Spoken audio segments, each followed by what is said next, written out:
Hola Sexto, ¿cómo andan? Espero que bien. Bueno, hoy quería compartirles un cuento y que conversáramos un poquito sobre las cosas que estuvimos aprendiendo este tiempo. El cuento se llama La Vuelta, de Marcelo Birmacher, que es un escritor argentino. Y empieza así. La Odisea es el relato de cómo Ulises regresó de Troya a su patria, Ítaca. Se vio forzado a engañar a un cíclope gigante, a huir de una terrible y semidivina mujer que devoró a varios de sus marinos, a desoír el canto dulce y mortal de las sirenas, a esquivar a los monstruos de la tierra y a las furias del mar. Y ni siquiera en Ítaca estuvo tranquilo. Varios hombres deseaban a su esposa, Penélope, y sus riquezas. Pero la aventura de su retorno es una de las más grandes jamás contadas. Dice el gran poeta griego Cavafis: cuando emprendas tu viaje hacia Ítaca, ruega que el camino sea largo, porque solo cuando el camino es largo y arduo, la aventura es memorable. La Odisea es un relato larguísimo, en cantidad y en aventuras, pero mis recuerdos son breves y variados. En mi familia siempre se hablaba de cierta vez que me perdí en la playa juntando vasitos.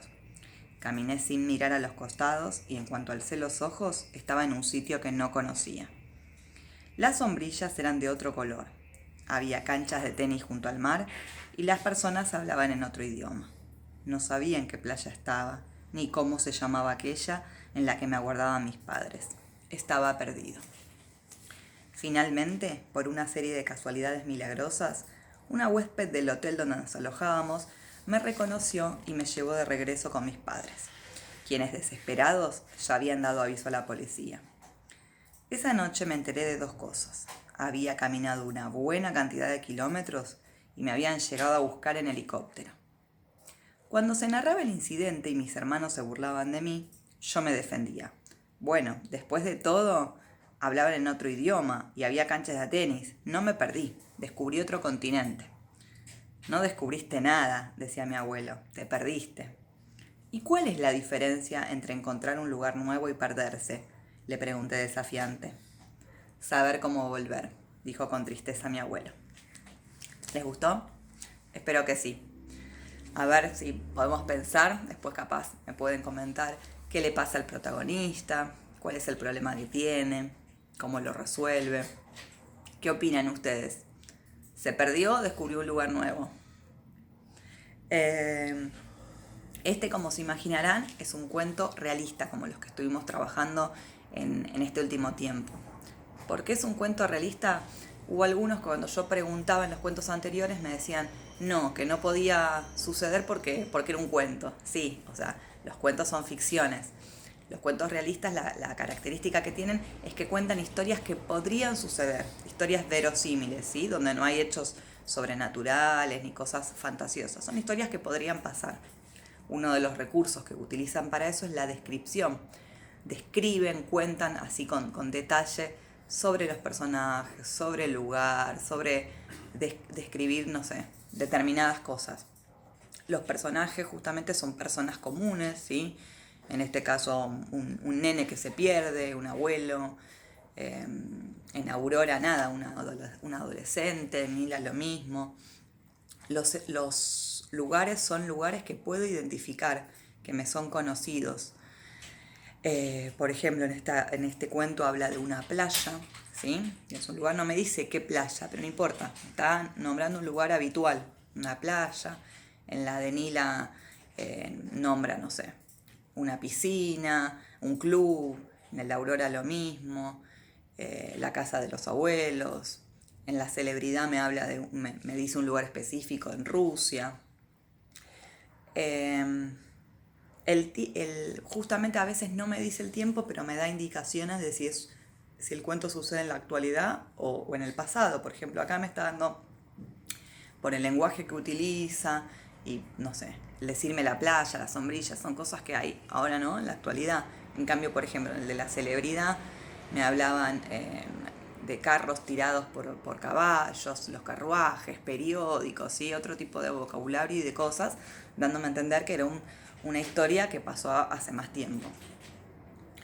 Después, otra de las cosas que estuvimos viendo, además de los cuentos realistas, es el tipo de narrador, que era, recuerden, quién contaba la historia. Una cosa era el autor, ¿sí? Que en este caso es Marcelo Birmacher, y otra cosa es la voz que cuenta la historia. En este caso, ¿cuál es? ¿Quién cuenta la historia? ¿Qué tipo de narrador tiene? Sí, muy bien, es un narrador protagonista, porque el que cuenta la historia es el personaje principal, ¿sí? El nene está contando su historia de cómo se perdió, está en primera persona. Bueno, esos son entonces los narradores que vimos, eran el protagonista, que es el personaje principal que cuenta su historia en primera persona, o podía ser un narrador omnisciente, que es cuando el que cuenta la historia, la voz que cuenta la historia no es un personaje principal, ¿sí? Si es alguien como de afuera, que sabe todo, ve todo, puede contar lo que sienten los personajes, lo que les pasó, lo que les va a pasar, pero no está en el cuento. Y el testigo es el que cuenta la historia, un personaje, pero es un personaje secundario. Por ejemplo, si en este caso la historia la historia de cómo se perdió el chico, la contara la turista que la encontró, ¿sí? Nosotros, por ejemplo, en el cuento de Aurora, la historia era un personaje omnisciente, porque no la cuenta Aurora, no la cuenta la mamá, no, ¿sí? La está contando otro. Pero en el de Nila, por ejemplo, ella cuenta su propia historia también era un personaje protagonista, un narrador protagonista. Bueno, y lo último que habíamos estado viendo, que ya estuvimos conversando un poco, eran los sustantivos, ¿sí? Recuerden cuando clasificamos semánticamente, el sustantivo es la palabra que designa casi todos, ¿no? Objetos, lugares, personas, sentimientos, ideas. Cuando yo clasifico semánticamente me fijo primero si es un sustantivo común o propio. Los propios serán los nombres, ¿sí? Todo lo que va a ser un nombre en particular. El nombre de una escuela, el nombre de una calle, el nombre de una persona. Si es propio, termina ahí. Después estaban los sustantivos comunes. Si el sustantivo es común, tenía que seguir fijándome si es concreto o abstracto, ¿sí? Concreto era lo que se refería a que tenga una existencia real o imaginaria, o sea, que yo pueda percibir con algunos sentidos, sea real o imaginario, ¿sí? Una persona, una escuela, un juguete, un duende, un hada. Y abstracto tenía que ver con ideas y sentimientos. En realidad son palabras que derivan de otras, ¿sí? Por ejemplo, no sé, habíamos dicho del envidioso, la envidia,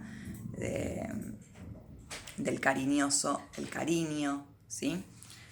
Si es concreto, ahí me fijo si era individual o colectivo. Individual eran los que nombraban un elemento o varios, ¿sí? Por ejemplo, un maíz, maíces. Un perro, perros, ¿sí? Nombran uno o varios elementos. Y colectivo era cuando nombraba en singular un conjunto de esa misma especie. Entonces, por ejemplo, ya no hablo de perros, hablo de jauría, no hablo de maíces, hablo de un maizal, o no hablo de alumnos, hablo de un alumnado, ¿sí? O no hablo de estrellas, hablo de una constelación. Es un conjunto de la misma especie. Bueno, chicos, espero que estén bien. Muy pronto vamos a hacer otro video para explicar algunas cositas. Les mando un beso grande a todos y bueno, nos vemos.